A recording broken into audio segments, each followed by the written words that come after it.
Raw की जानिब से कनाडा में खालिस्तान के हामी सिख रहनुमा खालिस्तान टाइगर फोर्स के सरबराह हरदीप सिंह नज्जार को कत्ल कर दिया गया है। और वहाँ जो रिसर्च एंड एनालिसिस विंग है वो उस वक्त से हमेशा से पाकिस्तान के ऊपर एक इल्ज़ाम रहा है और किसी हद तक मैं समझती हूँ कि सही है टेररिज्म का, कि यहाँ से जिहादी भेजे जाएंगे। परवेज मुशर्रफ का भी स्टेटमेंट मौजूद है, कभी अफगानिस्तान और कभी कश्मीर, और फिर एफएटीएफ में भी आना जाना लगा ही रहता है। हमारे जो दहशत गर्द हैं वो जो छोटा सा बच्चा होता है उसकी तरबियत ऐसे करते हैं कि आप बंदे मारोगे तो आपको जन्नत मिलेगी। चुन चुनकर सफाई हस्ती से मिटाने का आगाज कर दिया गया। रॉ की जानिब से अजीत दावल और बाकी दीगर जो लोग हैं उन्होंने मुख्तलिफ ममालिक के जरिए से पैगाम रसानी करवाई पाकिस्तान। हमने वो लश्कर जंगी वगैरह भी बनाए थे किसी जमाने में, जब इनको फिर हमने बैन तो कर लिया लेकिन अंडर द कारपेट अब भी ऑपरेट कहीं नहीं करती, खत्म कर देंगे, यही वहीं से आगे पैदा होती है। इनको ये कंट्रोल कर पाएंगे क्या, ये इससे बाहर निकल पाएंगे कि ये जो नॉन स्टेट एक्टर, इन्होंने एक वर्ड निकाला है जो आज तक मेरी समझ में नहीं आया वो क्या होता है, कि जब कोई वहां से पकड़ा जाता है कश्मीर से, ये कह देते थे नॉन स्टेट एक्टर्स हमने नहीं भेजे। इसमें से हम कभी बाहर आएंगे, हम कभी सुधरेंगे। रॉ की जानिब से ये सारी की सारी कार्रवाई की गई है। हरदीप सिंह को कत्ल किया गया है और दीगर जो खालिस्तान तहरीक के रहनुमा हैं वो भी इंडिया की खुफिया एजेंसी रॉ के निशाने पर आ चुके हैं और चुन चुनकर उन्हें न सिर्फ कनाडा में बल्कि ऑस्ट्रेलिया और इंग्लैंड के अंदर तलाश करके वहां पर कत्ल करवाया जाएगा।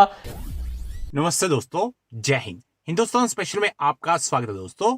जैसा कि दोस्तों आपने क्लिप में देखा, पाकिस्तानी मीडिया ये चर्चा कर रहा है कि पाकिस्तान के पाले हुए आतंकी चुन चुन कर मारे जा रहे हैं, फिर चाहे वो पाकिस्तान में हो या फिर कनाडा में हो। दूसरी तरफ दिवालिया होने की कागार पर खड़े पाकिस्तान की परेशानियां बढ़ती चली जा रही हैं। पाकिस्तान की आतंकी नीतियों की वजह से पाकिस्तान में एक और संकट खड़ा हो गया है। पाकिस्तान में सभी कंपनियां अपना बिजनेस लपेट कर वापिस जा रही हैं। ताजा मामला वाहन कंपनी टोयोटा का है। बिजनेस टुडे की एक रिपोर्ट के अनुसार ब्रिटेन की तेल एवं गैस कंपनी शेल के बाद जापान की वाहन कंपनी टोयोटा पाकिस्तान में कारोबार बंद करने की तैयारी में है।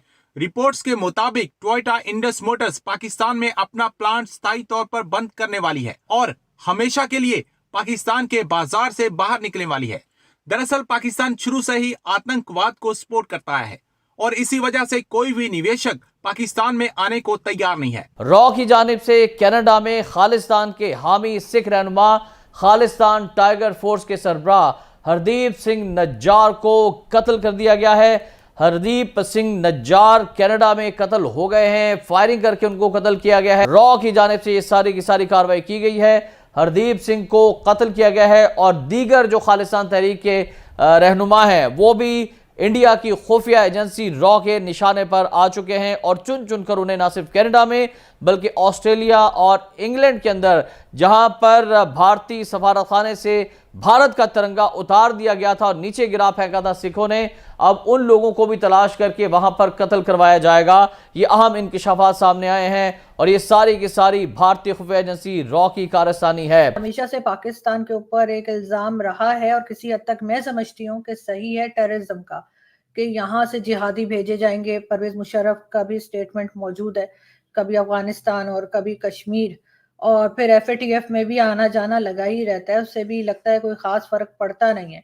तो आपको क्या लग रहा है कि अब जो कहा जा रहा है कि जो ऑपरेशंस कर रहे हैं हम अफगान बॉर्डर पे और टीटीपी और ये सब जो हमारी बनाई हुई एक तरह से है, इनको ये कंट्रोल कर पाएंगे क्या, ये इससे बाहर निकल पाएंगे कि ये जो नॉन स्टेट एक्टर, इन्होंने एक वर्ड निकाला है जो आज तक मेरी समझ में नहीं आया वो क्या होता है, कि जब कोई वहां से पकड़ा जाता है कश्मीर से, ये कह देते थे नॉन स्टेट एक्टर्स हमने नहीं भेजे।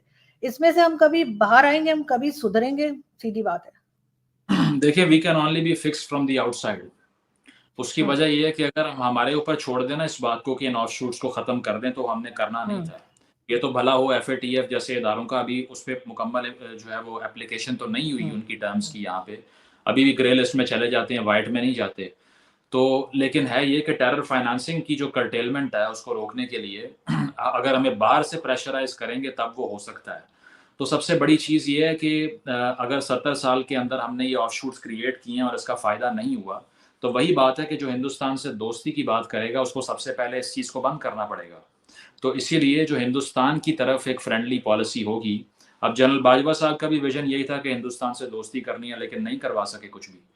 जो नेशनल सिक्योरिटी पॉलिसी उन्होंने जाने से पहले अनाउंस की, उसमें कोट एंड कोट लिखवाया 100 years of peace with India, लेकिन साथ खान साहब खड़े हुए थे जिन्होंने कहा कि मैं ये कर दूंगा और मैं वो कर दूंगा, बात ही नहीं मानी किसी की।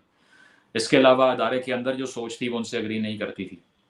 तो ये चीज़ है कि एक तो कंसेंसस डेवलप नहीं होता कि हिंदुस्तान की तरफ हमने पॉलिसी बनानी क्या है। सियासतदान एक तरफ खड़े हो जाते हैं, एस्टैब्लिशमेंट एक तरफ खड़ी हो जाती है, और अक्सर अगर कोई सियासतदान का विजन है तो वो उसको पूरा नहीं करने देते। तो पहली बात तो ये है कि ऐसा रहा है मसला जो टेररिस्ट ऑर्गेनाइजेशंस को प्रमोट करने का रहा है, लेकिन इस दौर के अंदर मुझे लगता है कि वो रोल बैक शुरू हो चुका है। हाँ, नॉर्दर्न बॉर्डर पे बहुत ज़्यादा है अभी, जो अफगानिस्तान वाला ड्यूरन लाइन है, क्योंकि वहाँ पे अभी भी फॉरेन पॉलिसी गोल हमारे टीटीपी को सेटल करवाना, वो सारा कुछ करना। अभी रिसेंटली इस्टेब्लिशमेंट की तरफ से और DGISPR की तरफ से प्रेस कॉन्फ्रेंस जो हुई है, उन्होंने ओपनली कहा है कि जो पिछली रजीम की पॉलिसी थी टीटीपी को लेके वो गलत थी। खुद ही मान लिया उन्होंने, क्योंकि जनरल फैज साहब वहाँ जाके चाय पी के आए थे और उन्होंने कहा सब ठीक हो जाएगा, और हुआ क्या कि पेशावर में और जगहों पे धमाके शुरू हो गए। तो नॉर्दर्न बॉर्डर में ये मसला रहेगा, लेकिन हिंदुस्तान के बॉर्डर पे ये मसला मैं कम होता हुआ देख रहा हूँ। उसकी वजह यह है कि हमारे में अब वो सकत, वो ताकत नहीं है कि हम वहाँ पे इस तरह की ऑफशूट्स को फंड करें और उसके बाद इंटरनेशनली हम बच जाएं, क्योंकि अब ऐसा हो नहीं सकता। डिस्पैरिटी हिंदुस्तान की और हमारी जो पहले थी वो बहुत ज़्यादा आउट नंबर कर गए हैं, बहुत आगे चले गए हैं। तो इसीलिए हिंदुस्तान को लेके तो हम इतना रेडिकलिज्म अब कर नहीं सकते, जो कि अच्छी बात भी है, करना चाहिए भी नहीं। और एक तो FATF जैसी ऑर्गेनाइजेशंस का प्रेशर है, इसीलिए नहीं कर सकते। और दूसरा ये है कि अगर विजन आता है, अगर लीडरशिप ऐसी आती है जो दोस्ती की बात करे, तो सबसे पहले वो इन ज़ॉम्बीज़ को और ये जो सारे लोग वहाँ दहशतगर्दी करते रहे हैं पहले उनको चेन करने की बात करेंगे।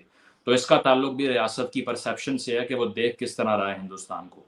तो अगर आप दोस्ती की बात करेंगे और उसको साबित करेंगे, तो ओवर द डेकेड्स हिंदुस्तान जो है वो इस चीज़ को लेके कन्विंस होगा। इस स्टेज पे तो वो भी कन्विंस नहीं हो सकते। अभी जयशंकर साहब ने क्या कहा है, यही कहा है बिलावल भुट्टो के आने पे कि ये टेरर फाइनेंसिंग करते रहे हैं, वो सब करते रहे हैं। तो ये वो परसेप्शन है जो पहले से क्रिएट हो गई, इसको रिवर्स करने में टाइम लगेगा। तकरीबन 15 से 20 साल की कंसिस्टेंट पीसफुल पॉलिसी चाहिए। और जब पाकिस्तानी पॉलिटिशियंस ये साबित कर देंगे कि हाँ ऐसा ही है, तो फिर मुझे लगता है कि वहाँ से रिस्पॉन्स आना शुरू हो जाएगा, क्योंकि भारत भी अपना इंटरेस्ट देखता है। लद्दाख में चीन से जंग लड़ रहे हैं वो, उसके बावजूद चीन से ट्रेड बंद नहीं होती। तो स्टेट्स के इंटरेस्ट होते हैं, और भारत का भी इंटरेस्ट है कि पाकिस्तान से दोस्ती हो, और उनका भी इंटरेस्ट है कि पाकिस्तान जो कि न्यूक्लियर आर्म्ड कंट्री है, ये हमारे खिलाफ ना रहे। तो अगर 15 से 20 साल का vision, consistency of a friendly policy India की तरफ चले, तो मेरा ख्याल है वो कन्विंस हो सकते हैं। असल में ना जो सबसे बड़ी वजह ये है कि जो हक पे खड़ा होता है ना, तो उसके जो मुखालिफ होते हैं ना, वो बहुत ज़्यादा खड़े हो जाते हैं। अब इंडिया जो है वो पाकिस्तान का दुश्मन नहीं है। आप अमेरिका देख लें, आप इसराइल देख लें, इंडिया देख लें, अफगानिस्तान के हमारे साथ नहीं बांध रही। आप TTP देख लें, जिसको पाकिस्तान ने ही बनाया और वो खुद ही पाकिस्तान के ख़िलाफ़ खड़ी हो गई। पाकिस्तान ने दहशतगर्दों के ख़िलाफ़ उसको बनाया और वो उसके ख़िलाफ़ ही खड़ी हो गई।